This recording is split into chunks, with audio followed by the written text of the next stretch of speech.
The step outside his door was empty when he left that morning. It was not empty now.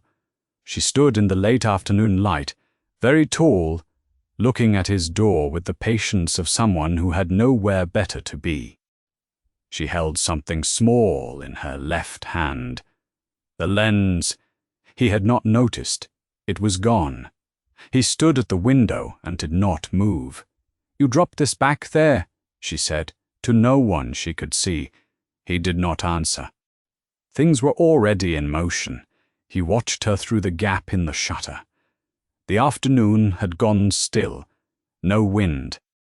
The light was low and going lower, and it fell on her sideways and lit the side of her face, and the hand that held the lens and the cord she had used to tie her hair back. Not impressive, exactly. Not threatening. Just the simple physical fact of someone who took up more of a doorway than a doorway, usually held, green-gray skin, heavy shoulders, black hair pulled back.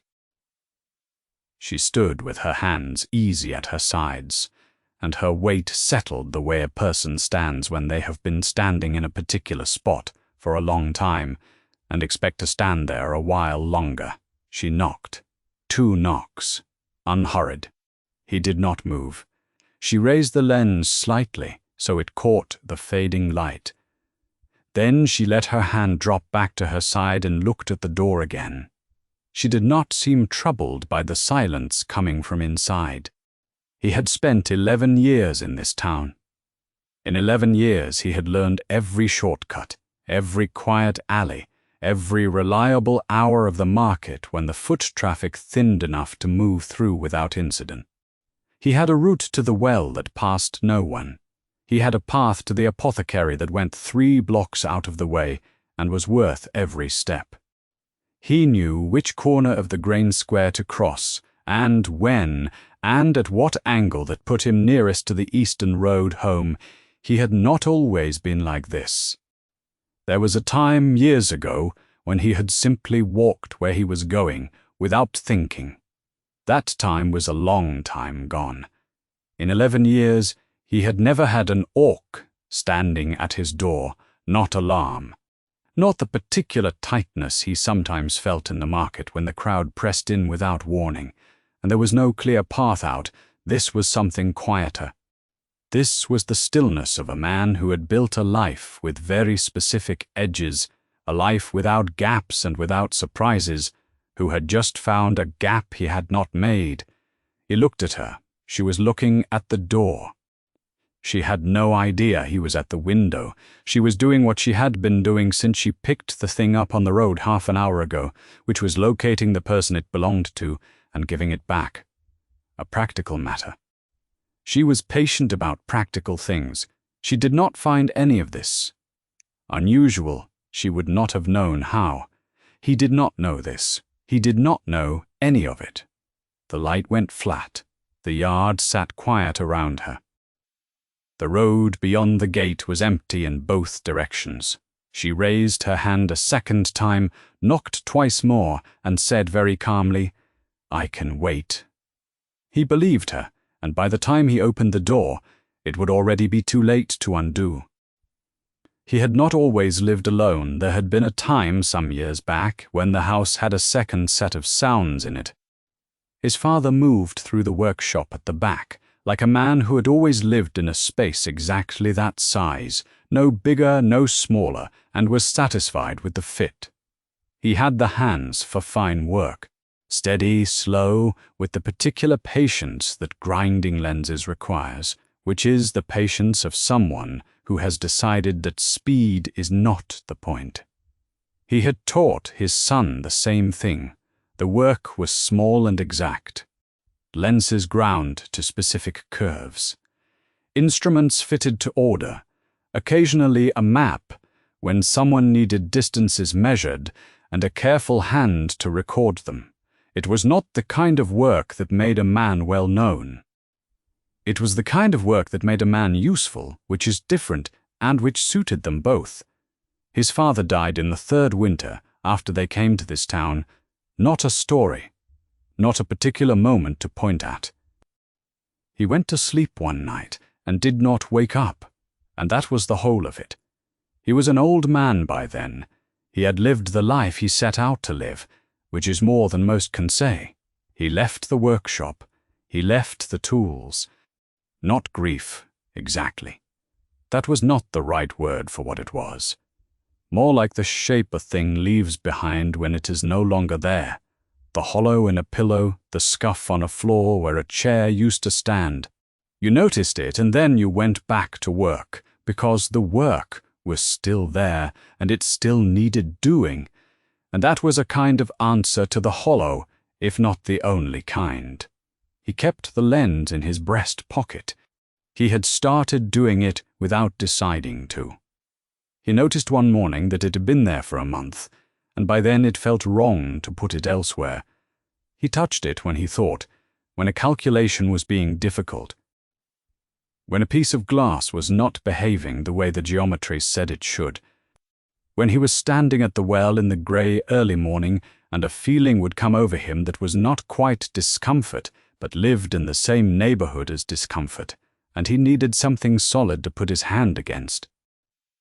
That feeling had a name. He did not use the name much. He had been in this town 11 years. In the first year, something happened that he had spent the 10 years after building very carefully around. He thought of it as having learned which roads were reliable and which were not. Reliable roads took you where you were going. Reliable roads did not put things in your path that you were not prepared for. He changed routes when he needed to. He left the market early when the crowd shifted wrong. The town had noticed in the quiet way that small towns notice things, and eventually it had simply become part of the known landscape of the place. The same way everyone knew the low pasture flooded in spring, and you did not put anything there you wanted to keep. No one asked him about it anymore. He had a routine. The routine was good. The routine had worked, without any particular trouble, for 11 years. Until yesterday, the lower square smelled of whetstone and bread and the morning.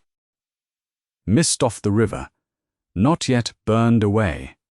The stalls were just setting out, the fishmonger laying his board, the bread seller still stacking loaves, and most of the square was open space and clear air, and this was the hour he chose, every time, for exactly that reason. He came down from the ridge road with a list of 3 things he needed: fine grinding sand, a length of waxed cord, and if the apothecary had the right grade of oil, a small bottle of that as well. He had his route. He knew which stalls ran along which walls, and which hours the square filled from which directions. 11 years was a long time to learn a market. There were 2 orcs in the lower square that morning. He saw the first near the bread seller and adjusted his line without thinking, taking the longer path along the fence wall. He saw the second near the gate and went through the alley behind the cobbler's shop instead.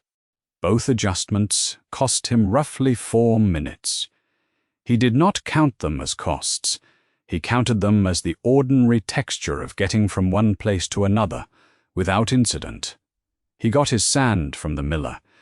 He paid with the coins from his breast pocket, setting the lens on the counter for a moment while he sorted out the right amount. He picked up the jar. He picked up the cloth bag. He turned and walked. He did not pick up the lens. He was half a block away before anyone called after him. The square was loud by then. He did not hear it. The lens sat on the counter, in the light from the high window. She had been at the grain bins on the far wall, the one orc in the square that morning he had not noticed. She was very tall, taller than most of the door frames in that part of town.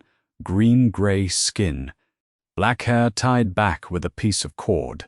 Her hands were folded behind her back while she read the labels on the jars. She had been quiet about her shopping, which was probably why he had missed her. She reached over the counter and picked the lens up. She held it at arm's length.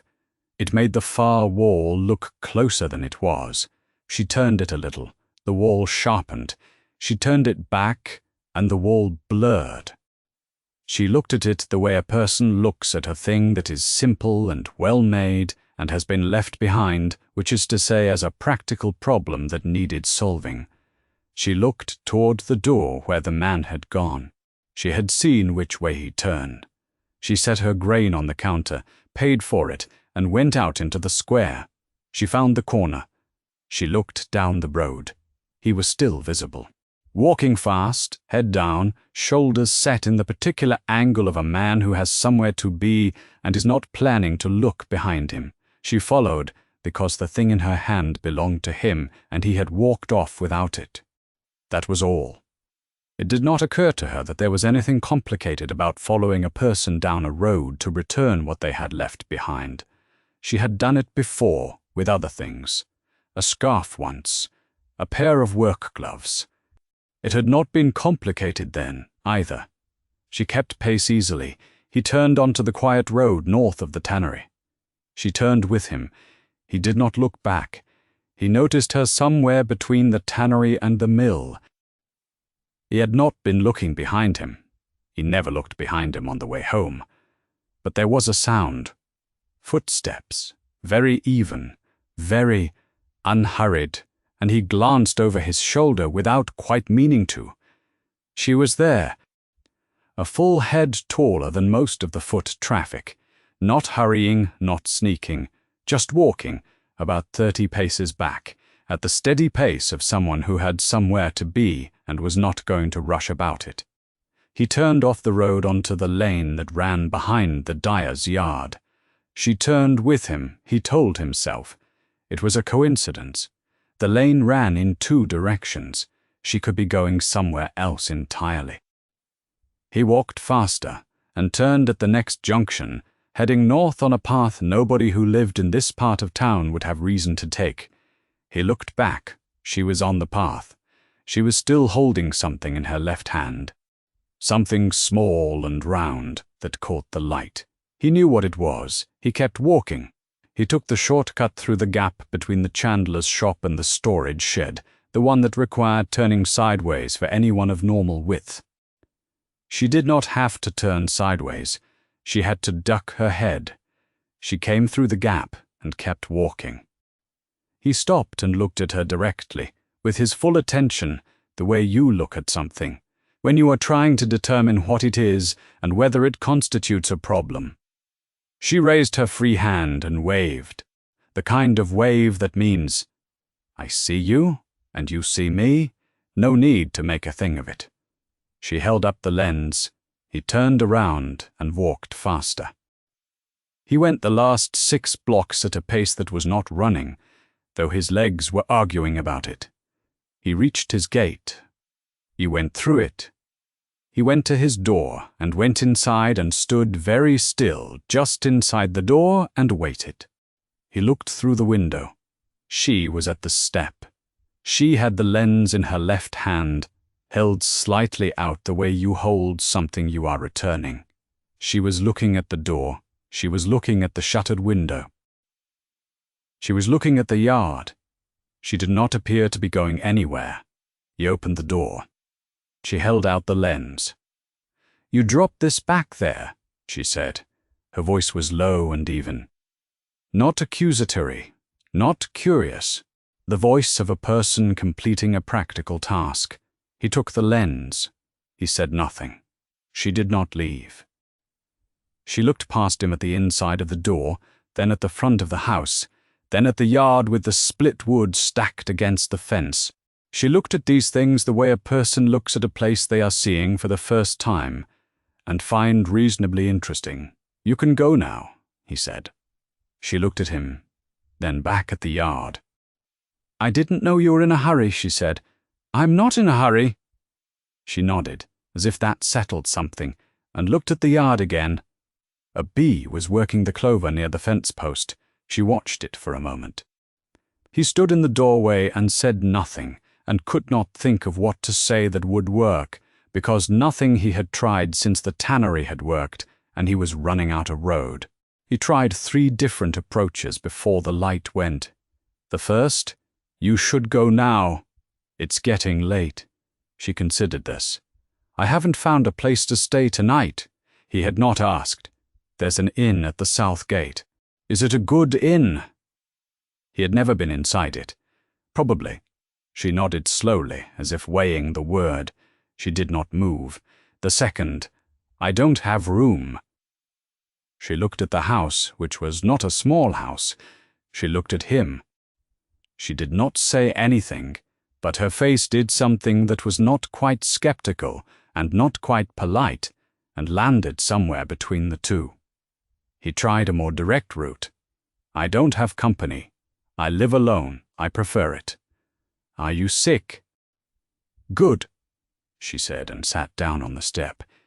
He stood in the doorway and looked at her, sitting on his step, and tried to find the thread that would unravel this particular situation if he pulled it.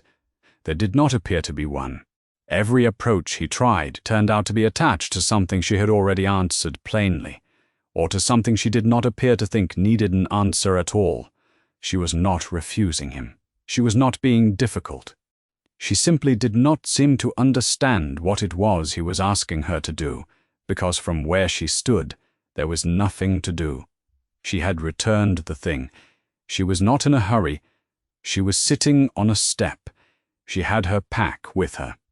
She set it on the ground beside the step and folded her hands in her lap and watched the yard with the patient attention of someone who did not mind waiting and had not been told she was waiting for anything in particular. He went back inside. He stood in the main room for a while, looking at nothing. Then he went back out.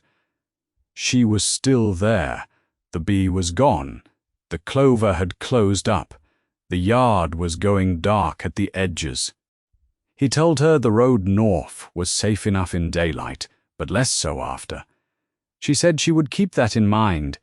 He told her there were other travelers who might be headed in whatever direction she was going. She said she was not going anywhere in particular. He stood in the doorway. The sun was fully behind the ridge. The yard had gone grey. The air had the particular cool of early evening, that short window before the night settles in for real. Out on the road, he could hear the last carts heading in and the sound of a gate somewhere closing. He could not leave her on the road in the dark. He was not that kind of person, and he had known it since he was old enough to know anything, and she probably knew it too, though he was fairly certain she had not thought about it in those terms. She had not thought about very much of this in the terms he was using. "There's a barn," he said. "You can sleep there one night." She looked at the barn.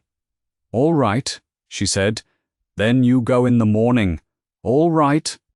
She picked up her pack. He went inside. He sat down near the fire and put his hands on his knees and looked at the coals for a while.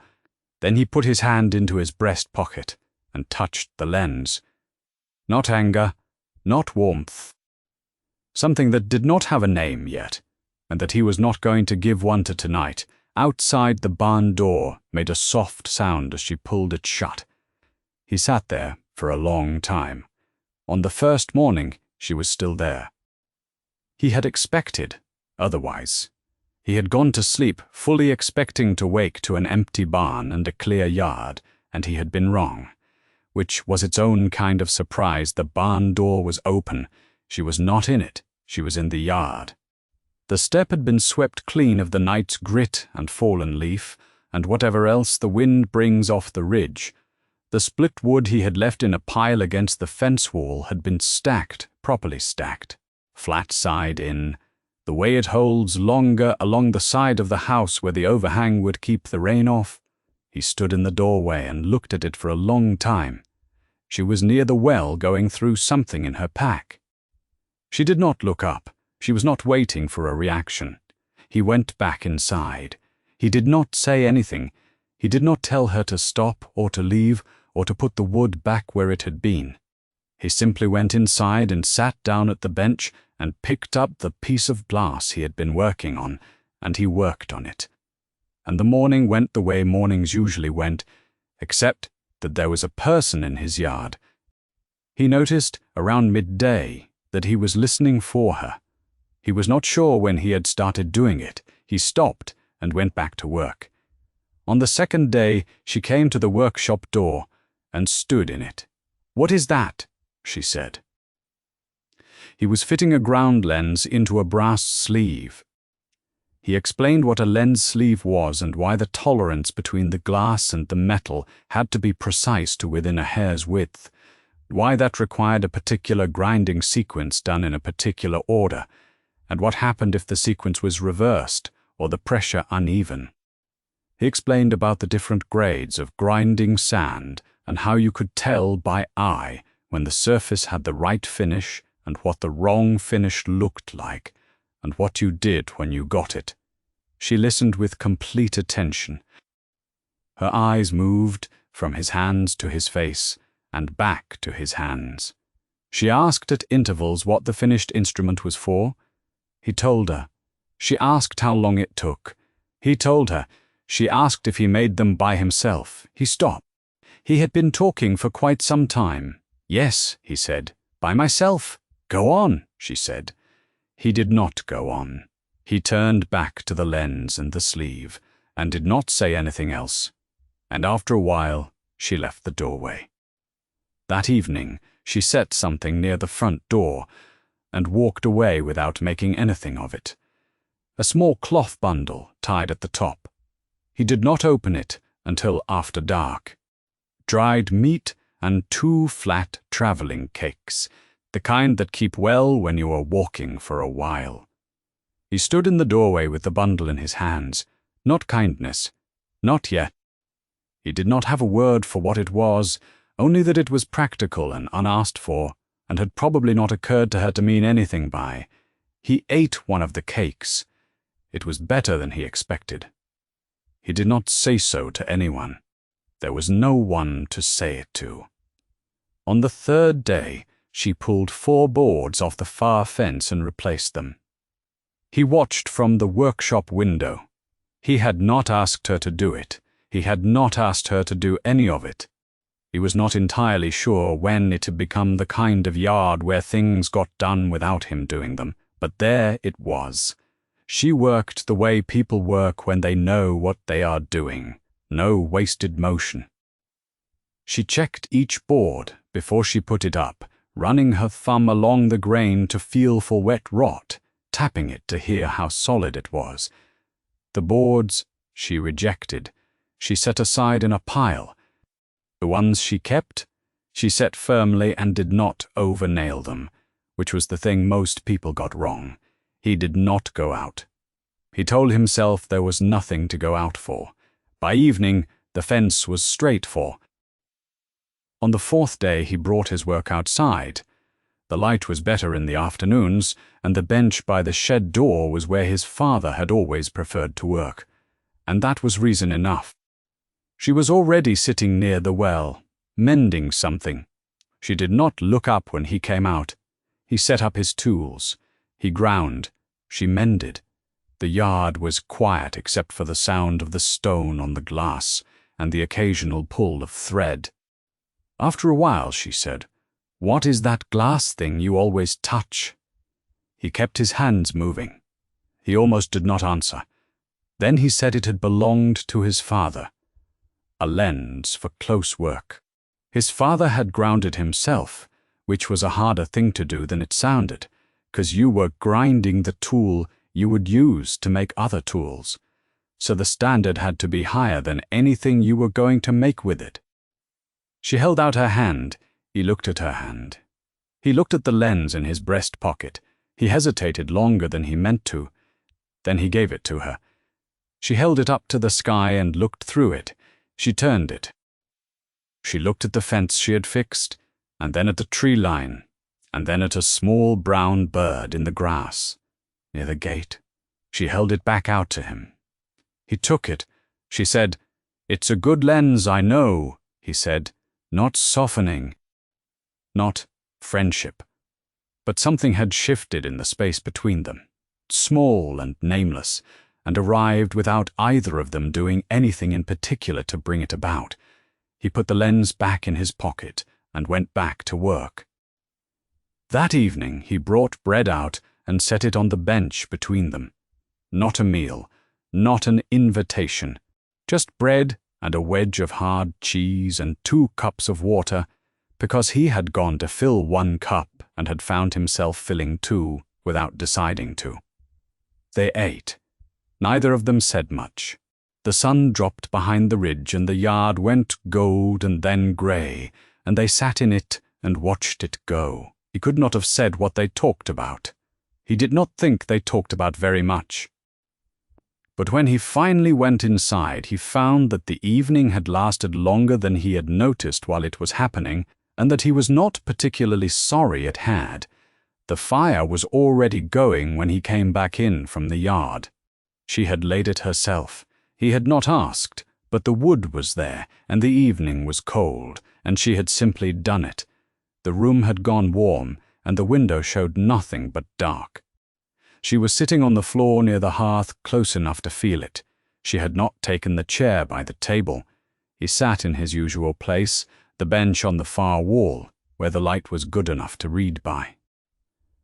The 2 of them settled into the quiet, the way the last few evenings had gone. It was the first time they had been indoors together for an entire evening. He was not certain either of them had noticed that, or only one of them had. The lens was on the table. He had set it down when he came in, without deciding to. After a while she said, "Why do you avoid orcs?" Not an accusation, not careful, just the plain face of a question she had been thinking about, perhaps for some time. He sat with it. He almost said something that was not an answer, that he had always done it, that it was habit, that it was easier. He had those answers ready. He had kept them ready for years. "My father was sick for most of his last winter," he said. "There was an orc in the market district, a healer. She treated chest sickness, people said. My father had chest sickness." He looked at the table. "I walked past her stall twice that month. I told myself I would go the next day, that I would find another way first, that I would go the day after." A pause. "I did not go. He died in the 4th week. I do not know if it would have mattered.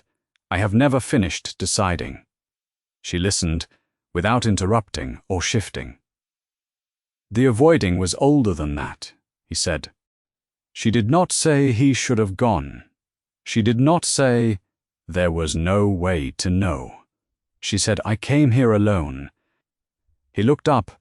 "My family moved north. There were more of our clan in that direction. I said I would follow in a season." She was looking at the fire. "A season passed, then another. I did not follow, and they did not come back, and neither of us ever said it was a decision, so it wasn't one.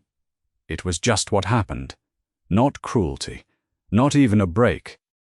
Just the kind of quiet drift that closes like water over a stone, and then the stone is gone and the water does not remember."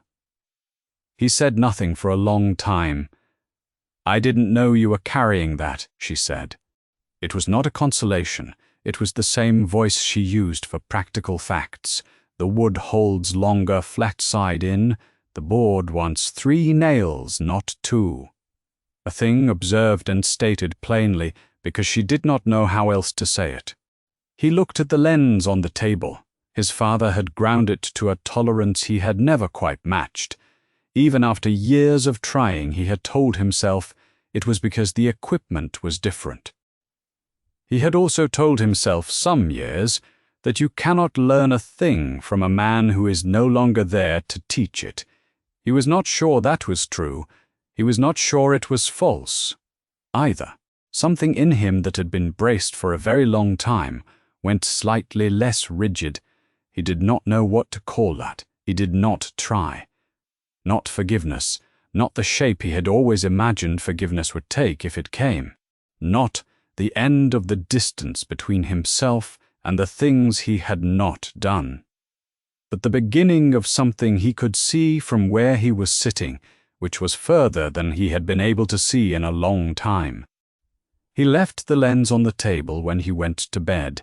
Several days had passed since the confessional. She was visible now in ways she had not been before. In the mornings, she swept the front path, as well as the step. She had begun going into the market on her own for certain things, and by the third day he could tell by the way the bread seller looked at him that the bread seller already knew. The whole street knew the way streets know things, not from any single piece of information but from the accumulated weight of small sightings, the pattern they make when you put them together. He was aware of this. He had always been aware of how information moved in a town this size. He had been careful for 11 years not to give it much to move. The warden came on a Wednesday morning. He was a careful man, civic in his bearing, the kind who had held his position for many years without being particularly liked or disliked by anyone. He said he would not take much time. He didn't. He explained that some residents had raised questions. The arrangement of this address was irregular, he said. An Orc woman staying on the property. People noticed. He understood the situation might be more complicated than it appeared from outside, but it would be worthwhile, he said, if the owner were to think about what the arrangement looked like, to people who did not have all the context. He nodded once, which the warden took as an answer, and the warden left. He stood in the doorway for a while after the gate closed. He went back inside. He picked up a piece of glass he had been working on and set it back down without doing anything with it. That afternoon the other man came. He lived 3 houses north, the one with the grey fence that backed against the edge of the property. They had not exchanged more than a dozen words in 6 years. He was shorter than expected and harder-faced, and he had the look of a man who had made up his mind before he left his own house. He said he was not going to dress it up. A complaint had been filed with the council, not the warden. If the Orc was still on the property by end of the week, there would be a formal dispute over the access easement on the north side, a matter he had let slide for 2 years, but would not continue to let slide if things remained. He had people who would back the complaint. He said, "You know what I'm saying." He did not argue. He closed the door. She was in the main room. She had heard. She set down whatever she had been holding. "Do you want me to go?" she said. He said nothing for a long time. The fire had gone low. Through the window he could see the north fence, straight and solid. The boards she had replaced a week ago, the ones that had been rotting for 2 years before she pulled them and put in new ones without being asked. The afternoon light on the grain of the wood. "I didn't say that," he said. "It was not a declaration.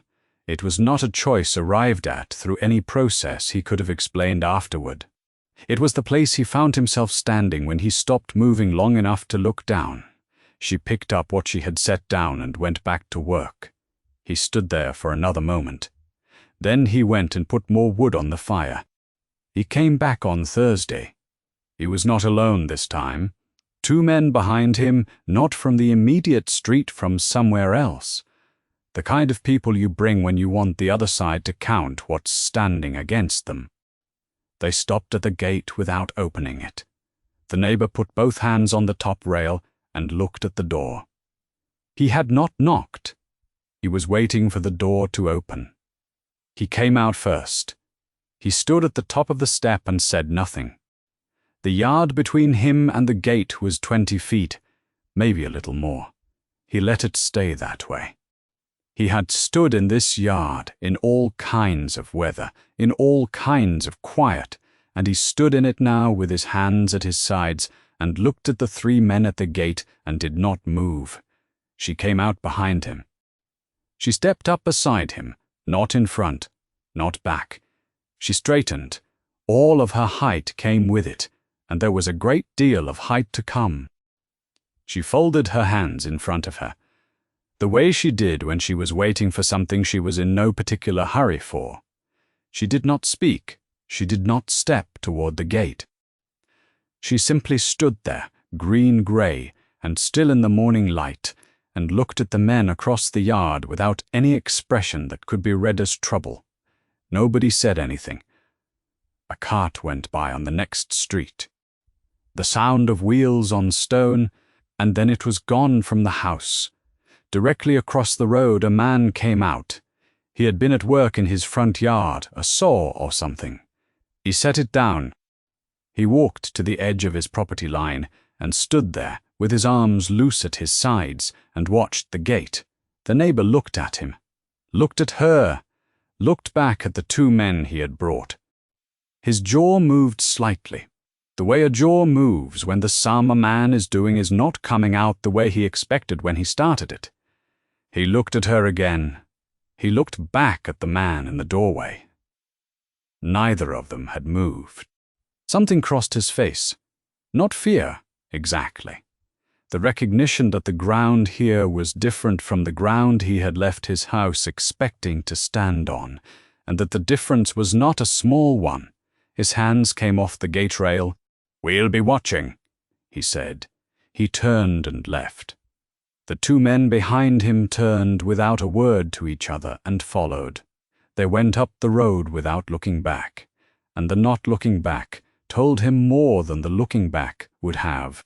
The man across the road watched them go, then he went back to whatever he had been doing. He let out a breath slowly through his nose. She said, "Did that happen a lot before me?" "No," he said. He looked at the gate, closed, the latch exactly where it had been. Not like this. She was quiet for a moment. She looked at the road the same way he was looking at it.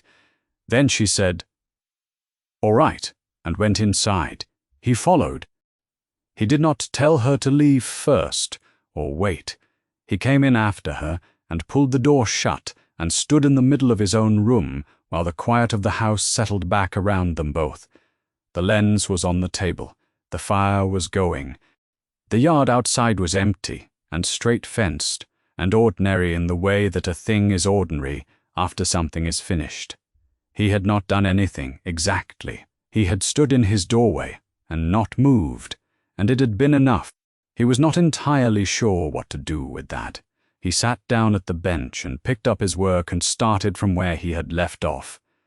3 weeks passed. The antagonist did not come back.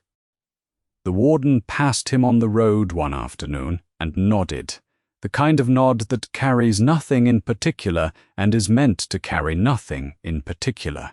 He nodded back. They did not speak. A week later, he saw the warden again, and the same exchange occurred. And then it stopped occurring, because the warden had apparently decided that looking in another direction on that stretch of road was also a workable arrangement. The town adjusted. It did this the way towns always did, not with any formal decision, but with the slow wearing down of routine. People saw her at the market, and they got used to seeing her at the market, and then one day they stopped noticing that they were used to it. She had, at some point in the second week, moved his grinding supplies from the bottom shelf to the middle shelf, where he had actually wanted them for 2 years and never gotten around to moving. The next morning they were on the middle shelf again. He had left them there. After that she had learned what his work was. Not just that he ground lenses and fitted them into instruments, but what that meant, which tolerances mattered and which were close enough, which grades of sand he kept separately, and how to tell from the sound whether the glass was right yet. She did not help. She did not offer. She just knew, the way someone knows a thing they have paid attention to for long enough. He had learned how she made tea, strong, bitter, the kind that stays on the tongue for an hour. She made it every morning and drank it in the yard. And at some point, he was not sure when, he had started making 2 cups without deciding to. He drank it without comment, which was the same as not complaining, which was the same, eventually, as having gotten used to it. Or close enough. He noticed one morning that the lens was on the work table and not in his breast pocket. He had set it down the night before and had not picked it up again. He stood and looked at it for a moment. Then he went about his morning. She picked it up one afternoon while he was working at the bench. She had found a small bee on the windowsill, dead, and was holding it up on one finger to see the detail of it, and she reached over and took the lens without asking, and held it over the bee. She looked for a while. She set the lens back on the table, she set the bee back on the sill, and went on with what she had been doing. He had watched the whole thing. He said nothing. Not quite a family, not quite a partnership, not quite a friendship, not a word. He knew that quite covered the shape of the thing that had settled into his house and his yard and his morning routine without ever being formally agreed to. The word for it had not been made yet, and he found that he was not in a hurry for one. Things that got named stayed the shape they were when they were named. This was still changing, and he did not want to stop it yet.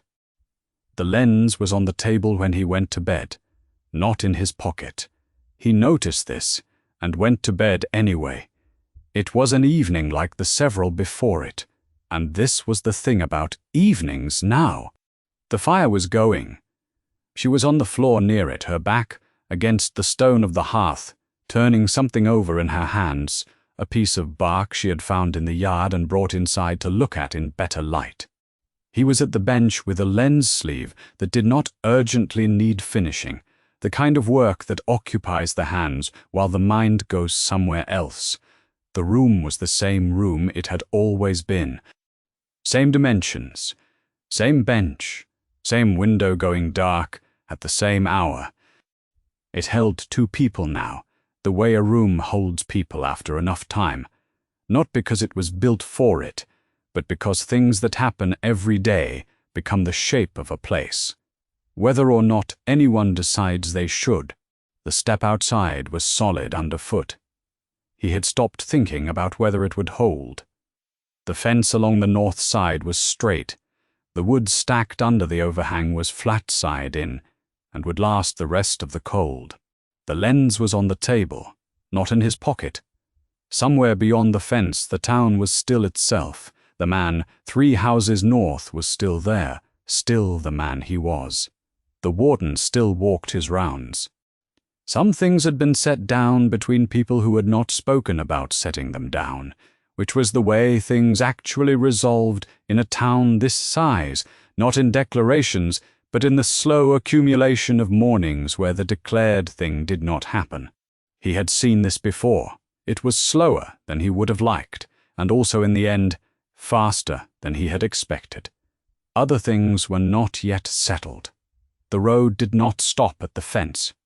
Whatever was further along, it was still moving, still becoming something, and he knew that and held it the way you hold weather, as real and not entirely yours to decide. She set down the bark. She said, "The road south has new ruts from the last rain. If the thaw comes early, we should repack the gate threshold before the yard floods." He said nothing. He set down what he had been holding. He picked up the lens from the table and held it up to the window. Through the glass, the world outside was compressed and sharpened at once. The fence and the gate and the road and the far ridge, all brought close and made exact. He had spent a long time looking through it at small things, things near enough to hold. He held it to the window now, which was a different use of the same glass. And he had not done it in a long time. He set it on the table. "I'll do the gate," he said. "You can do the road all right," she said. Outside the window the dark came down, the way it did now, steady and ordinary and not watched. Did you enjoy the story? Subscribe to the channel to watch more stories like this one. Leave a like, it helps the channel a lot, and drop a comment down below. I always read them and use your feedback to make our content better.